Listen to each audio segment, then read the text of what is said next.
Olá, sejam bem-vindos a mais um estudo Visão Comparativa dos Evangelhos.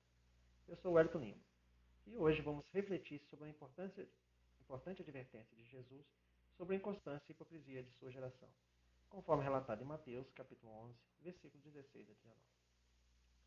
Jesus comparou as pessoas da época a crianças insatisfeitas que nunca estavam contentes. Ele apontou que João Batista veio com estilo de vida austero e foi rejeitado. Cristo mesmo veio de uma forma diferente e também foi criticado. Essa passagem nos ensina muito sobre como a dureza de coração impede as pessoas de reconhecer a verdade, como muitas vezes as críticas vêm não pela sinceridade da busca pela verdade, mas pela resistência em aceitá-la. Fique comigo até o final para entender como essa lição continua extremamente relevante nos dias de hoje. Vamos lá? Mateus, capítulo 11, versículo 16. Mas com quem compararei essa geração? Semelhante é às crianças que se sentam nas praças, que chamam aos outros. Jesus passa a reprovar a inconsistência e inconstância daquela geração de pessoas. Ele diz que elas eram como crianças. Nada lhes agradava. Jesus se refere aqui às brincadeiras ou diversão das crianças nas praças ou mercados, os locais para vender provisões, locais de concurso de muitas pessoas, onde também as crianças se reuniam para brincar. Versículo 17. E dizem: Tocamos flauta para vós, mas não dançastes. Cantamos lamentações, mas não chorastes. Tocamos flauta. Uma flauta era um instrumento de sopro de música frequentemente usado por pastores. Música instrumental, ou melodia e dança, era usada em casamentos e festivais como um sinal de alegria. As crianças imitam seus pais e as outras pessoas, e brincam com o que vem sendo feito pelos outros. Entre seus vestimentos infantis, portanto, havia provavelmente uma imitação de um casamento ou ocasião festiva. Cantamos lamentações.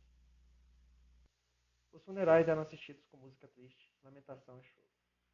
Não é improvável que as crianças também brincassem imitando uma procissão fúnebre triste. Assim, eles são representados como mal-humorados e insatisfeitos. Eles não entraram na brincadeira. Nada lhes agradou e reclamaram disso. Como se dissesse: Nós tocamos músicas animadas e nos envolvemos em brincadeiras alegres, mas vocês não se juntaram a nós.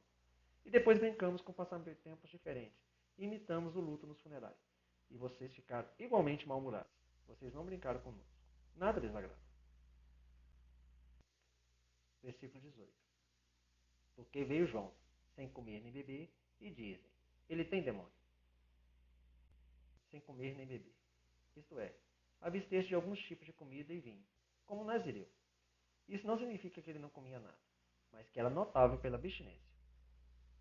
Ele tem demônio, como se dissesse: João é influenciado por um espírito ruim. Ele é hipócrita, estranho e não pode ser um bom homem.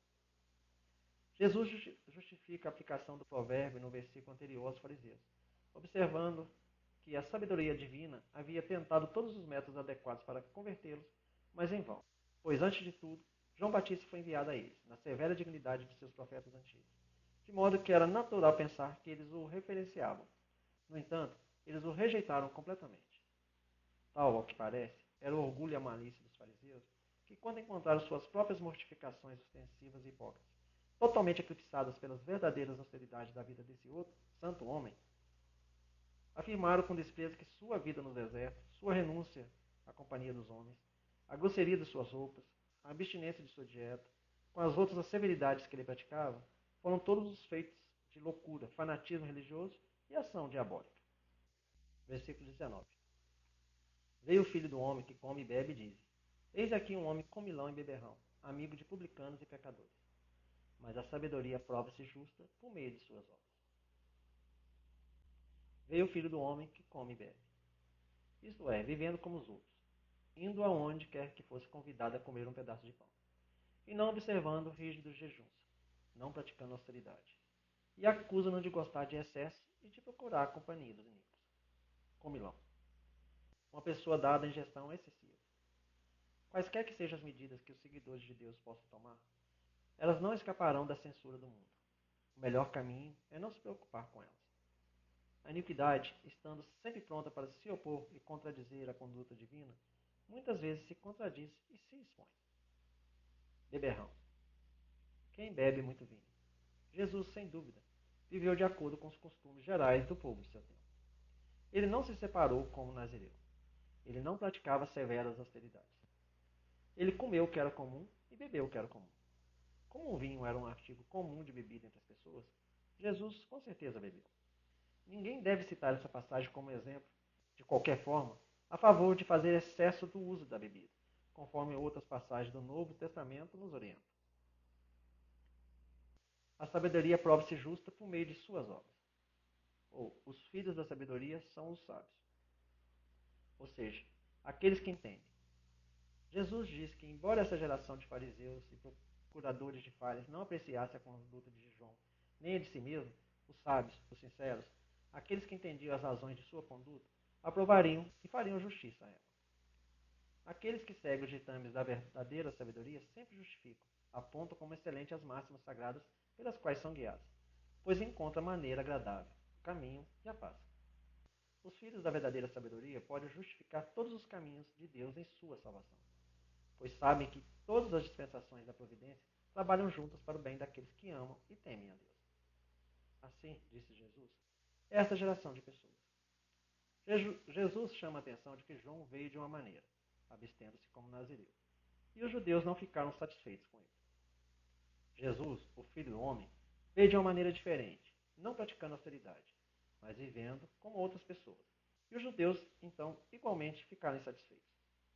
Eles canuliam e ofendem Jesus por não fazer exatamente o que lhes agradou em João. Nada lhes agrada. Assim, esses que assim procedem são inconstantes, mutáveis, instáveis e abusivos. Jesus não praticou as mortificações que tornaram notável João Batista. Ele, em geral, se portou como outros homens e entrou em companhias mistas, não evitando a companhia de publicanos e pecadores. Mas eles também não ouviam, pois, apesar de Jesus manter a temperança mais estrita, Jesus nunca encorajou os vícios dos outros, seja por dissimulação ou exemplo. Eles atribuíam esse modo fácil, porém temperado de viver, a uma certa frouxidão de disposição.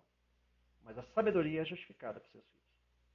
Essas palavras parecem ser um provérbio judeu. A sabedoria aqui implica o método que Deus seguiu ao levar os judeus ao cristianismo. Os filhos da sabedoria significam os verdadeiramente sábios, os discípulos da sabedoria. Esses versículos podem ser parafraseados. Aqueles que são verdadeiramente sábios e religiosos devem aprovar essa bela variedade na conduta da providência e ver que a diferença entre nosso modo de vida se adequa aos propósitos de nossas respectivas aparências e é adaptada para promover o desígnio geral da glória de Deus e a salvação dos homens. O que chama atenção aqui? Vimos que a geração da época de Jesus não estava disposta a aceitar a verdade, independentemente de como ela fosse apresentada. João Batista era austero e foi rejeitado.